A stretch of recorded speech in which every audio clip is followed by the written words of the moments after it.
Polytechnic POLYCET exam అయిపోయి results వచ్చేసి rank card వచ్చాయి. నెక్స్ట్ ఫీజు కట్టేసి సర్టిఫికేట్ వెరిఫికేషన్ కూడా వెళ్తున్నారు. నెక్స్ట్ స్టెప్ వచ్చేసి option selection, branch selection, college selection. So options పెట్టుకునేటప్పుడు ఫస్ట్ ఆఫ్ ఆల్ ఏ బ్రాంచెస్ ఉన్నాయి డిప్లొమా అనేది ఒక ఐడియా ఉండాలి. ఆ ఐడియా కోసమే ఈ వీడియో. Please like, subscribe and share videos to your friends. Okay, so first of all డిప్లొమాలో వచ్చేసి మనం రాసిన పాలిసెట్ వచ్చేసి ఇంజనీరింగ్ డిప్లొమా కోసం. సో ఇంజనీరింగ్ డిప్లొమాలో ఏ బ్రాంచెస్ ఉన్నాయంటే mechanical engineering, computer science engineering, commercial and computer practice, civil, triple IT, chemical engineering, electronics and communications, applied electronic and instrumentation engineering, artificial intelligence and machine learning, biotechnology, aeronautical, agriculture, architecture, marine engineering, mining engineering, metallurgical engineering. వీటితో పాటుగా leather technology, textile technology, petroleum technology, plastic technology, garment technology, automobile, diploma in CAI and pastry and bakery, cloud computing and big data and diploma in communication and computer networking.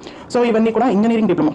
Okay, so job oriented diplomas ఏమున్నాయి, engineering diploma తర్వాత job opportunities ఏమున్నాయి, వీటన్నిటి కోసము subscribe this channel and next ఆ video link కూడా దీంట్లో share చేస్తాను. So complete video అందరూ చూడండి.